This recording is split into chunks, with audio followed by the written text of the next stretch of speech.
विद्यार्थी मित्र हो, नमस्कार. आपण ग्रामर सेक्शन मधील ट्रान्सफॉर्मेशनचा अभ्यास करीत आहोत. आज आपल्याला ट्रान्सफॉर्मेशन अंतर्गत not only but also, both and, as well as ही जी कंपाऊंड मधील रचना आहे याचा आपल्याला अभ्यास करायचा आहे. सेंटेन्सचे आपण प्रकार पाहिलेले आहेत. सिंपल सेंटेन्स, कंपाऊंड सेंटेन्स आणि कॉम्प्लेक्स सेंटेन्स. यापूर्वी आपण as soon as, no sooner than आणि हार्डली वेट ची रचना पाहिली. ही जी रचना होती ही रचना कॉम्प्लेक्स सेंटेन्स मध्ये होती. Complex sentence as soon as, no sooner than आणि hardly wait, that construction was in complex structure, complex sentence. Now today we have to see about compound structure, that is compound sentence. Not only but also, both and, as well as. या तिन्हीचा अर्थ जवळपास एकच होतो किंवा तिन्ही शब्द एकमेकाला समानार्थी म्हणायला सुद्धा काही हरकत नाही. मग not only but also, both and आणि ॲज वेल ॲज म्हणजे काय? एक उदाहरण आपण पाहूया.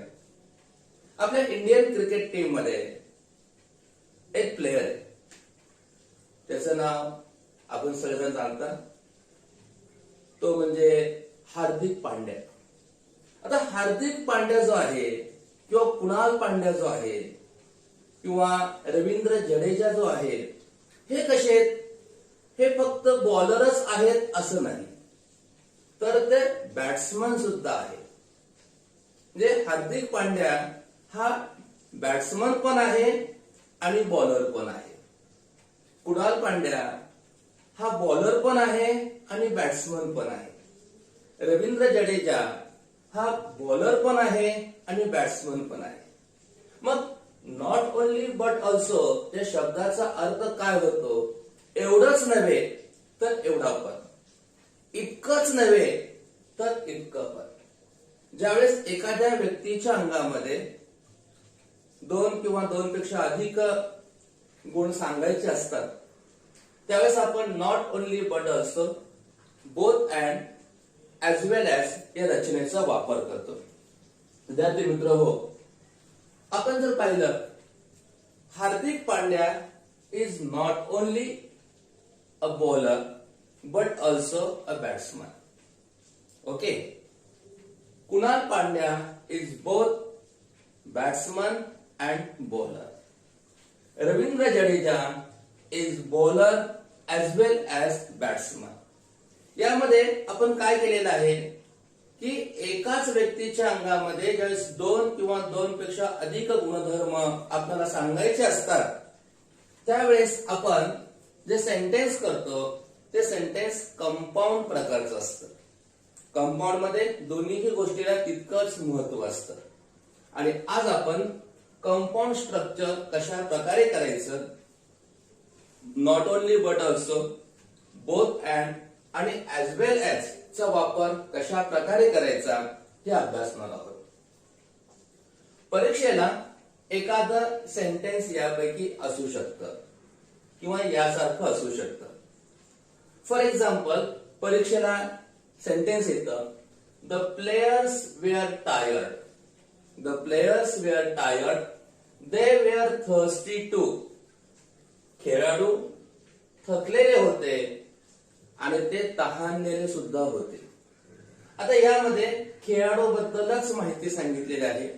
या वाक्यामध्ये जो सब्जेक्ट आहे तो द प्लेयर्स आहे आणि या सेंटेन्स मध्ये सुद्धा जो सब्जेक्ट आहे तो दे ही प्रोनाउन आहे. कुणाबद्दल वापरलेला आहे? प्लेयर्स बद्दल वापरलेला आहे. याचा अर्थ दोन्हीही सेंटेन्स मधील जो सब्जेक्ट आहे तो सब्जेक्ट सेम आहे आणि त्यांच्यामध्ये टायर्ड आणि थर्स्टी या दोन गोष्टींची माहिती देण्यात आलेली आहे. आपण ज्यावेळेस दिलेल्या दोन सिंपल सेंटेन्सचं एक कंपाऊंड सेंटेन्स करतो, म्हणजेच नॉट ओनली बट ऑल्सो आपण सुरुवातीला पाहणार आहोत करतो. त्यावेळेस काय करायचं, पहिल्यांदा दिलेल्या दोन वाक्यामधील सब्जेक्ट सेम आहे का हे पाहायचं. जर दिलेल्या दोन वाक्यामध्ये सब्जेक्ट सेम नसेल, for example Hardik Pandya is allrounder, full stop. Ravindra Jadeja is allrounder. पहिल्या वाक्यात हार्दिक पांड्या आहे, पुढच्या वाक्यामध्ये रवींद्र जडेजा आहे. म्हणजे दोन्ही वाक्यातील सब्जेक्ट सेम नाही. जर दिलेल्या दोन वाक्यातील सब्जेक्ट सेम नसेल तर वाक्याची सुरुवात आपण नॉट ओनली या शब्दानं करत असतो. आणि जर दोन्ही वाक्यातील सब्जेक्ट सेम असतील तर अशा वेळेस नॉट ओनली हा शब्द वाक्याच्या मध्ये येतो. पाहूया. The players were tired. The players were tired, they were thirsty too. आता आपण बोलूया द प्लेयर्स. दोन्ही वाक्यातला सब्जेक्ट सेम आहे. द प्लेयर्स वेअर कॉमन आहे, वेअर. दोन्ही वाक्यातला व्हर्ब पण सेम आहे. The players were not only the dash dash आहे, तिथं काय ना tired. The players were not only tired but also thirsty. आता या ठिकाणी दे वेअर आलेले, रिपिटेशन टाळायचं असतं तर आपण दोन सेंटेन्सचं एकच कंपाऊंड सेंटेन्स करत आहोत. त्यानंतर ह्याचे तीव्रतादर्शक शब्द आहेत टू, ऑल्सो, सो. यासारखे शब्द आपण डिलीट करतो, म्हणजे लिहित नाही. परत एकदा पहा. The players were not only tired but also thirsty. Okay. Second sentence. Men work in the factory, full stop. Women too work in the factory. आता दिलेल्या दोन वाक्यामध्ये आपण सब्जेक्ट पाहूया. पहिल्या वाक्यामध्ये मेन हा सब्जेक्ट आहे आणि दुसऱ्या वाक्यामध्ये वुमेन हा सब्जेक्ट आहे. दिलेल्या दोन वाक्यातील सब्जेक्ट हे भिन्न आहेत आणि ज्या वेळेस दिलेल्या दोन वाक्यातील सब्जेक्ट हे भिन्न असतात, when two subjects are different, that time we have to begin the sentence.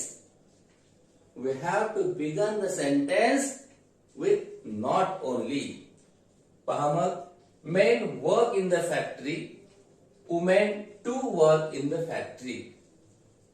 Not only men but also women. Not only men but also women work in the factory. हा टू शब्द delete होईल. परत एकदा पहा. दिलेल्या दोन वाक्यातील subject different आहे आणि म्हणून आपण या वाक्याची सुरुवात नॉट ओनली न करणार आहोत. Not only men but also women work in the factory. Next. He writes dramas, he acts in them too. आता पहिल्या सेंटेन्स मध्ये सब्जेक्ट ही आहे, दुसऱ्या सेंटेन्स मध्ये सुद्धा सब्जेक्ट ही हाच आहे. याचा अर्थ दोन्ही वाक्यातील सब्जेक्ट सेम आहे. अशा वेळेस आपल्याला कंपाऊंड करत असताना नॉट ओनली हा शब्द वाक्याच्या मध्ये येणार आहे. ठीक आहे. ही rights not only dramas but also acts in them. यातील व्हर्ब वेगळं होतं म्हणून व्हर्ब आपण आधी घेतलेलं नाहीये. ही राइट्स नॉट ओनली ड्रामास, म्हणजे आपण आधी व्हर्ब घेतलेले, सॉरी आधी आपण व्हर्ब घेतलेलं आहे. ही rights not only dramas but also acts in them.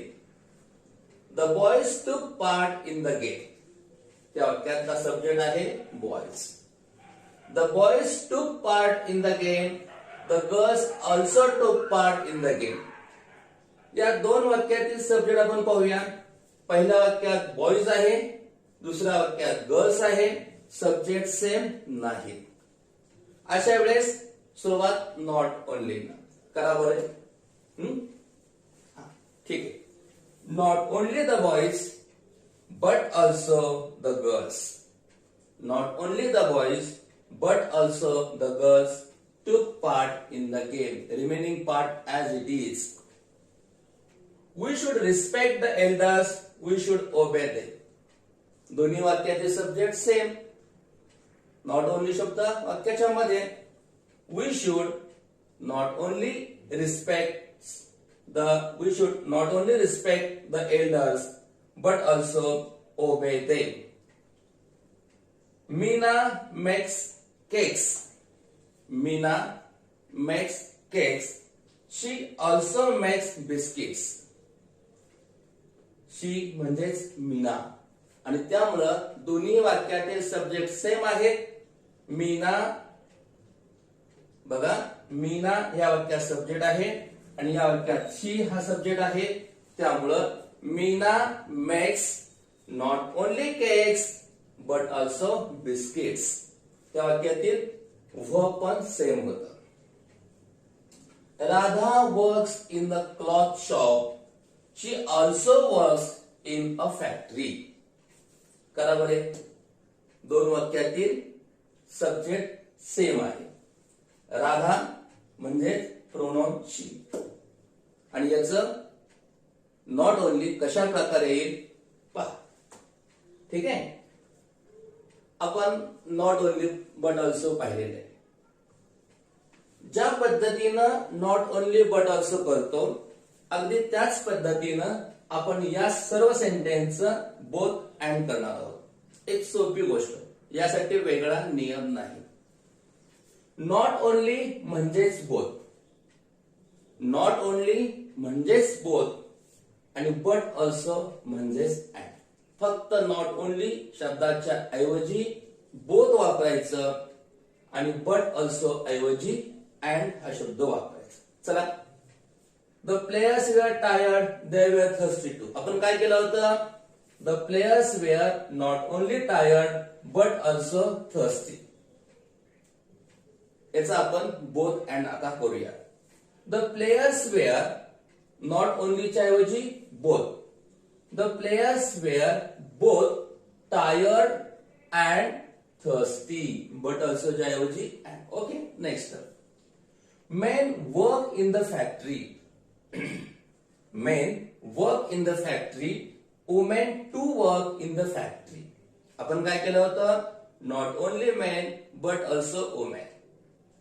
तसंच both and. Both men and women work in the factory. He writes dramas. He acts in them too. He writes both dramas and acts in them too. The boys took part in the game. The girls also took part in the game. Subject भिन्न आहे आणि म्हणून both the boys and the girls took part in the game. फक्त not only शब्दाच्या ऐवजी both शब्द वापरायचा आणि बट ऑल्सो ऐवजी and. We should respect the elders. We should respect. We should respect the elders. We should obey them. बघा, we should both respect the elders and obey them. Meena makes cakes. She also makes biscuits. Meena makes both cakes and biscuits. हे वाक्य तुम्ही करायचं. या वाक्यातील subject same आहे आणि त्यामुळं both and हा शब्द वाक्याच्या मधोमध येणार आहे. ओके. माझ्या मते नॉट ओनली बट ऑल्सो आणि बोथ अँड दोन्ही प्रकार तुम्हाला समजले असतील. शेवटी आपल्या ग्रीन बोर्डचा मी स्क्रीनशॉट तुम्हाला टाकणार आहे आणि नंतर तुम्ही ही 7 वाक्य लिहून घ्यायची आणि या वाक्याचं पहिल्यांदा नॉट ओनली बट ऑल्सो करायचं. त्यानंतर याच 7 वाक्यांचं परत बोथ अँड करायचं म्हणजे हा टॉपिक तुमचा परफेक्ट होईल. ओके. ज्या पद्धतीनं आपण नॉट ओनली बट ऑल्सो पाहिलं, त्याच पद्धतीनं आता आपल्याला ऍज वेल ऍजचा वापर करायचा आहे. ऍज वेल ऍजचाही अर्थ तोच होतो. पाहूया. Akshay is known for his good handwriting. He is also known for his good style of writing. फक्त मध्ये ऍज वेल ऍज घालायचं आहे. Akshay is known for his good handwriting as well as for his good style of writing. ज्या पद्धतीनं not only but also केलं, both and केलं, त्याच पद्धतीनं फक्त आतापर्यंत आपण डॉट डॉट मध्ये शब्द वापरले होते. Not only dot dot but also, both dot dot and, तिथं आपण फिल इन द ब्लँक्स भरलेल्या होत्या. इथं तसं नाहीये. एकाच वेळेस ऍज वेल ऍज हा अखंड शब्द आपल्याला वापरायचा आहे. Okay. Akshay is known for his good handwriting as well as for his good style of writing. Okay. Games make the boys strong, they also make them brave. याचं काय येईल? Games make the boys strong as well as make them brave. Games make the boys strong as well as brave. रिपिटेशनची सुद्धा गरज नाही. परत एकदा पहा. Games make the boys strong as well as brave. Helen was blind, she was deaf. Helen was both, sorry आपण as well as पाहत आहोत. Helen was blind as well as deaf. Okay. He is handsome, he is intelligent too. काय येईल बरे? विचार करा. He is handsome, he is intelligent too. He is handsome as well as intelligent. Exactly. Okay. The students, sorry, he studies hard. Full stop. He works well too. He studies as well as work hard. He studies hard as well as works well. Okay. The robbers took his money, they also took his jewelry. The robbers took his money as well as his jewelry. Okay. The robbers took his money as well as his jewelry. आणि शेवटचं वाक्य, Sachin is a great batsman. No doubt. Sachin is a great batsman. Lara is also a great batsman. Brian Lara West इंडिजचा batsman, तो सुद्धा ग्रेटच आहे. आणि या ठिकाणी आपण काय करायचंय? Sachin as well as Lara are, कारण इथं आपण प्लुरल फॉर्म घेत असतो. सचिन ऍज वेल ऍज, दोन सब्जेक्ट झाले ना. Sachin as well as Lara are great batsman. अशा प्रकारे आपण याचं ऍज वेल ऍज केलेलं आहे. तुम्ही आता काय करायचंय? याच सेंटेन्स परत नॉट ओनली बट ऑल्सो मध्ये करायचं आणि या सेंटेन्स परत ऍज वेल ऍज मध्ये रूपांतर करायचं आहे. परत एकदा पहा. तुमच्या वहीमध्ये काय काय असणार आहे? मी ग्रीन बोर्डचा स्क्रीनशॉट तुम्हाला पाठवतोय. त्यानंतर पहिल्यांदा ही 7 वाक्य तुम्ही लिहून घ्यायची. त्या प्रत्येक sentence not only but also सुरुवातीला करायचं. 7 प्रकार झाले. याच 7 सेंटेन्स नंतर बोथ अँड करायचं. 7 आणि 7 14 झाले. त्यानंतर ही 7 वाक्य लिहून घ्यायची. या 7 वाक्यांचं परत नॉट ओनली बट ऑल्सो किंवा बोथ अँड दोन्हीपैकी एकच प्रकार करा. म्हणजे 21 झाले. बरोबर आहे. त्यानंतर या वाक्याचं परत ऍज वेल ऍज करा आणि या वाक्यांचं सुद्धा ऍज वेल ऍज जवळपास तुमच्या वहीमध्ये 40 ते 50 सेंटेन्स अशा प्रकारे तयार होतील आणि त्यातून तुमचा हा जो टॉपिक आहे तो टॉपिक नक्कीच परफेक्ट होणार आहे. Okay, have a nice day.